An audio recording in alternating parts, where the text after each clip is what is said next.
think sometimes in the West it's not there. I actually listened to somebody just in Houston. I was in Houston just before I came here. Was it in Houston? I cannot even remember, but I think it was in Houston. But somebody said, you know what? We don't have people anymore. We don't have women that can cook out of nothing something. They can make, they will grind their own corn, and wheat and make something of it. We don't have that. You have to go to the store to do that. So a Westerner, the men, they just don't know how to make something with their own two hands. They just go and buy it. Whereas in Africa, we still do things with our own hands.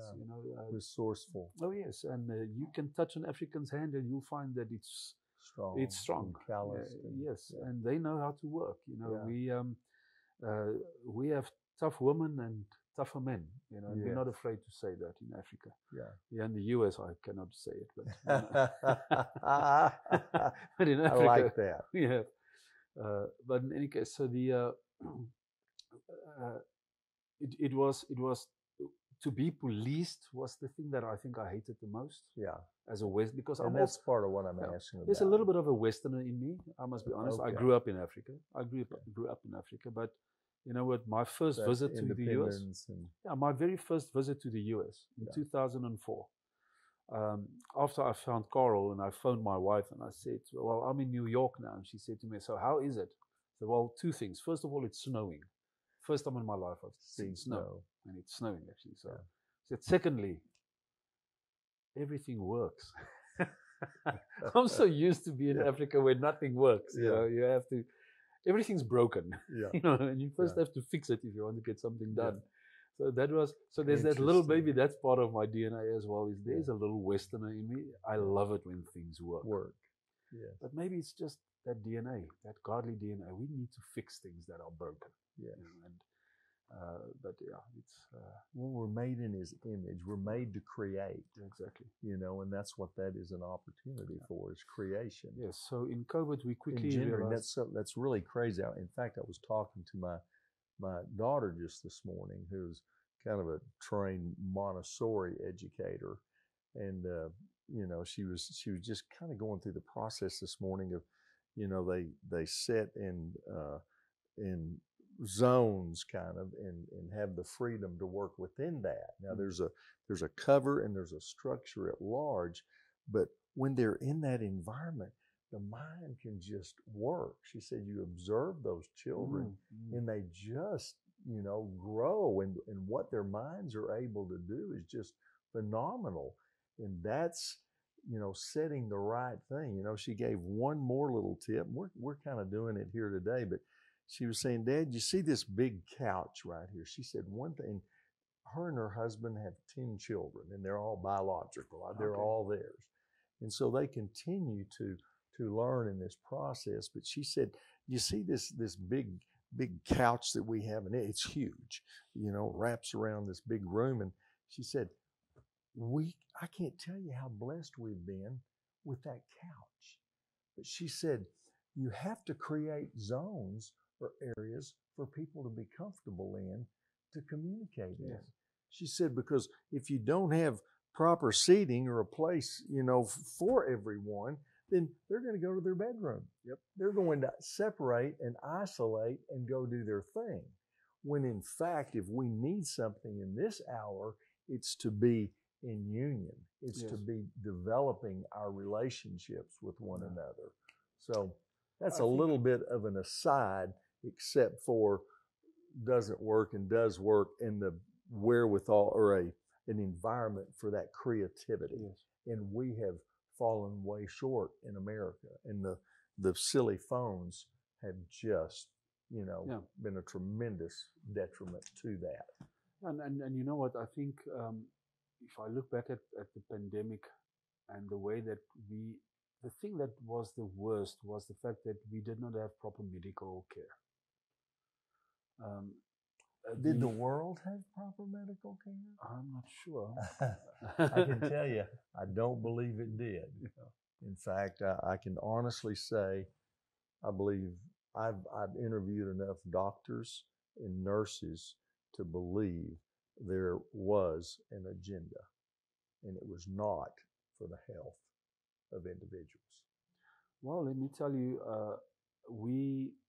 my wife had COVID in the first part of first COVID, round, and we almost lost her. Wow. You know, and it was horrible. We decided not to send her to hospital and treat her at home. So we did all the things that others would say, you know, is medicine for animals and all that stuff. We did it, but we got her through. Ivermectin. I know what you're talking about. Ivermectin. So we got her through. We had a great doctor that gave us a protocol that we followed, and she made it. She made it. But I mean, day 6, 7, and 8, 6 and 7, oxygen levels dropped so low that the doctor actually said to us, very disconcerting. Yeah, you know, if it's 1% lower than this, she needs to go to the hospital. She's in really deep trouble. Yeah. And we managed to get through it. My wife at that stage feared that she's not going to make it. She started writing letters to us and saying goodbye. Yeah, you know. Wow. So the Lord, it was intense, and I think that's the thing of the pandemic that was horrible, especially. And then if your loved one would end up in hospital, that you could not visit them, you could not say goodbye, could not greet them. You know, the helplessness. You just couldn't do anything. But in the midst of that, we found that Africans started doing things that, you know, was just mind-boggling. Different from the hospital protocol. Well, you know what? The stuff that I said earlier, leaders getting involved in their communities. In a time of crisis, those guys stand up. Wow. And then they start leading, you know. And we had, in a hospital in Kabwe, a group of ladies, about 6 or 7 of them, went to the hospital, and they thought they're going to pray for the sick. Now, of course, they got to the hospital and was then refused to enter in. But there was more than 100 people sitting on the outside of the hospital building under trees. And they thought to themselves, well, maybe these are the family members, and it was. And they thought they're going to just pray for the family members. And then realized that some of these family members had been there for 4, 5, 6 days without eating and drinking anything. Wow. And they decided they're going to go to their homes, get some food and a big pot, and start to make some soup for these people. Yeah. It's been 2 years now. They've been doing it for 2 years. It's non-stop, still doing it. Still outside the hospital. Yes. And everybody their family's still inside. No. Of course, there are different people, different different needs, different sickness. Yes, but they just realized that there's a ministry. There's been a need, and it's been there for a long time, but nobody ever addressed it. Because some of these people will travel very far to bring their sick family member to the hospital, and they have no place to stay because there are no hotels, nothing. They will stay under the trees. Wow. It existed before COVID even, but nobody addressed it. And they just said, we're going to address it. Yeah. And they now receive donations from businesses. They receive food from big supermarkets that will donate some of their food that's going down in quality. And that soup kitchen is still running. And the ladies are running it, and they're doing a great job, and they are serving their community. Wow. Here's the great story. It's not funded from the US. It's not planned or structured by a congregation or denomination. Yes. There's no missionary overseeing it. Yes. It's happening all by itself, you know. The Spirit of the Lord at work. Oh, my brother. So just about 2 weeks before I came here, one of the teams, also some ladies, they started reaching out to prisons during the pandemic. Because during the pandemic, there were no sanitary ware delivered at the prisons and stuff like that. And they started gathering these and would go to the women's prisons and take sanitary ware and soap and just the basics, toothpaste and the toothbrush. And once again, it was a small little group of women that did this, went there and realized that they can help these people. Make a difference. And then it started to grow to such an extent now that the government in Zambia has now asked these ladies to do the same in all the prisons. and gave them a grant of $6,000 just about 2 weeks before I came to the US. They are now receiving money to do this. And guess what? Once again, not planned, organized, funded from outside. It's the locals doing the job. Powerful. It's the locals doing the job. So that's beautiful. As ministry, we decided we're going to do our training in small groups, moved from the big groups to the small groups. Within 3 weeks, we started training our committee members in every country to become facilitators. And you're what members? We in every country that we do training in, we will select out of the students, we will select a committee, a steering committee for the students. That would represent the students, because we have 200-300 students at a time, and then that committee will organize and plan and give advice and give feedback and speak to us and speak to the students. Again, kind of an intermediary group. Yes, but they are part of the student. They are part of the student body. They are students, but they're formed or picked or chosen as a committee, as representatives of the larger body. Yes, so we have that in every single country. So what we then did was to train those guys to become facilitators of a small group, because each one of them would oversee a specific portion of the country. So if I would stay here in Midland or in Odessa, this area here, I will be the representative of all the students that will come from this area that in the past had to travel, let's say, to Lubbock to get trained. But now we cannot travel. You're here. I'm here. And so what does that training look like in our community today? Odessa, Texas. You're a facilitator here, and these guys in the studio today, we've all come to get your counsel, your wisdom. So the first thing is we will not rent a place. So not what? We will not rent a place. In the past, it was in a big auditorium, or we don't rent that. So we are cutting costs. You will come to my house. And if my house is not sufficient enough or big enough, we will go to your house or to whoever's place is big enough. We are between 10 and 15, maximum 15 people. I will receive the training from Emit's head office ahead of time. About 2 weeks ahead of time, I will receive my manual for me to prepare and a manual for each of my members in my group. When the training starts, we had to rewrite all of our material from just a manual with information to a manual that now challenges the participant to converse. So there are questions asked, and they need to look at the information and discuss the information with one another, dialogue. And after every lesson, there's a specific outcome that needs to be achieved. Give me one example of one of those lessons. What we're talking about. So we have a lesson. We have a subject called community transformation. Community transformation, because that's what we want, right? Exactly. So that's one of the subjects. We will have a discussion, and we will share the idea that we have to have a vision for our community. That's the topic of this meeting. This lesson. This lesson is we need a vision for our community. A vision. And then as the project, as the facilitator, I will lead the discussion, because I have my manual that gives me certain questions to ask. Now, because we are now more than one person speaking and having the ability or the opportunity to speak, there's a lot more participation than in a big group of 200 or 300 people. I know it. So, and you cannot hide. So I'm going to ask you, so what do you think is vision? Exactly. You know? Explain to me your definition of vision. And then you have to explain it. And then Steve might say, you know what, I know what you've said is right, but I have a different approach, or the way that I think about vision is this. And everyone can now add value, because remember, we are now, all of these guys are leaders already.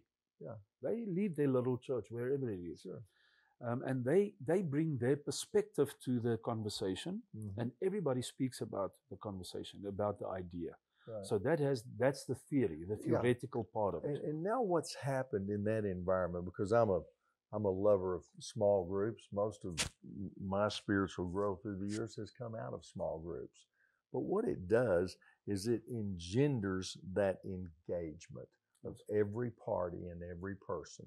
So again, as you basically said, instead of one man standing before 200, 500, 1,000 people and espousing something that's on his heart, now you have 5 or 7 or 10 of us sitting in a situation with a topic that each one of us are playing in on. So now look at how much more is being accomplished. Look how much more the mind is engaged. So we had a lot of opposition in the beginning for this. Really? Some of our, especially our teachers, we had about 40 teachers as part of our team that would teach in the different countries, that would travel from country to country and teach when the groups come together, full-time staff members. We had some adjunct staff, even here from the US, that would come and visit once or twice a year to come and teach very specific teachings. Topics. Man, when we told them we're going to train the facilitators to do this, we're going to change the material so that it can be small group discussions. The one guy actually said to me, "You've taken away my ministry. I joined this organization because I'm a teacher. This is what I do." And my answer to him was, "You're right. I did take away your ministry, but I didn't take away your calling." No. We just need to figure out how your calling is now going to fit into this new model. It's just a model. Our ministries can change, but our calling doesn't. Exactly. We've been through that at Mission Messiah the last 2 years. Yeah, exactly. Still working to land. And that can change. Yeah. But the core business, the calling, the heart comes from God. Absolutely. And that doesn't change. No. Now he can if he wants to. Well, he could, but it's saving souls. It's reaching the lost. Exactly. So now that specific guy is still part of the team. He's my right-hand man, and as a matter of fact, he caught the vision. He did. He will be in Lubbock in 2 weeks' time. He's coming from Zambia to join me. That's Unfortunately, we will only be there for 1 day, and then we travel. But maybe next time I will bring him and you can have an interview with him. I would love to. Yeah. So what we found with the teams coming together in small groups was that there's a lot more engagement than in the beginning. Yes. Secondly, a lot more commitment and accountability. Well, they're personally involved now. Yes, exactly. Their thoughts, our thoughts are now coming to the table. All of a sudden, everyone's importance is elevated. Yes. Everyone's value is stated. Exactly. And because of that, you now have them strategizing. They come from the same area. They're now strategizing. So let's think about it. So we are all here. This is what vision is all about. Do we have a vision? What does this vision look like? What should we do next to implement this vision? And they are holding each other much more accountable. Yeah. And every time they come together, they ask, "So how far are you?" Yeah. They come up with strategies on how to implement the vision in the community. Yeah. And those are some of the stories where they just take responsibility. And I actually shared one with Steve yesterday of some ladies in Namibia. The pastor and his wife in a small little town called Karas in Namibia. They travel by donkey car to get to. The pastor is. We're talking about a donkey pulling a cart. A cart. Okay. Yes, sir. There you go. So the pastor. When's the last time you went to church like that? That's the pastor and his wife. But this little town was so dirty. There's no tarred roads in it. It's a small village. But it's a decent place. It's big. So the people of the town, they have no way to take their household rubbish, the waste, to get rid of it. So just outside of the city, just outside of this little town, they would dump everything there. I mean, there's heaps and heaps of rubbish from 50 years just lying there. Sounds like the dung heap outside of the Jerusalem wall. Exactly. So all of that rubbish is lying there, and the project leader for Namibia, every time that they would go to train the leaders of this community, would say, "Man, I wish we can change this." So in one of these small group meetings, they shared this idea. Do you know how horrible it is for visitors to come to your town and the first thing they see is this? Is your dung heap. Yeah. This pastor's wife decided that she's going to speak to some of the ladies and see if they cannot do something about that dung heap. And they, even got some of the men and young people together, and slowly but surely they are now moving that thing to the outskirts of the village. Wow. Where nobody can see it. Secondly, they realize there's a lot of stuff that people throw away that they can use. So they are now making handbags, women's handbags, wallets, purses for ladies, with plastic bags, rubbish plastic bags that people will just throw away. I've seen some of those. I cannot believe I'm woven together. Woven. I'm going to send you fine braid. I tell you, I'm going to show you the pictures. Yeah. You will not think that is made out of rubbish plastic rubbish bags. Yeah.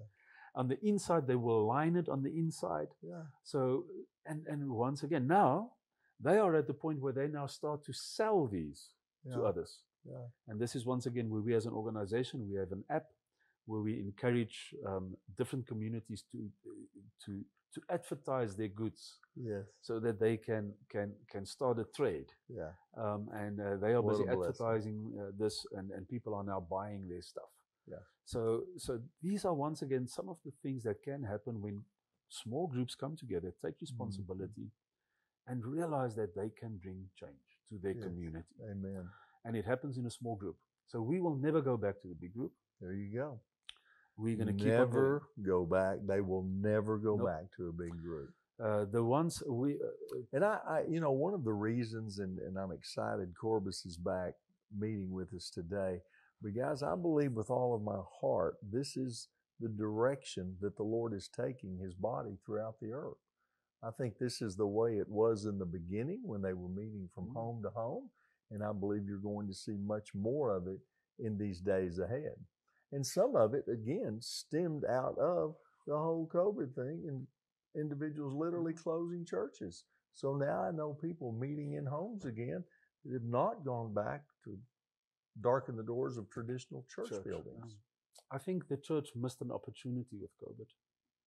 In South Africa, and I can speak for Africa and especially for South Africa, everybody just wanted the church to be open again. And I thought to myself, guys, what are you doing? Yeah.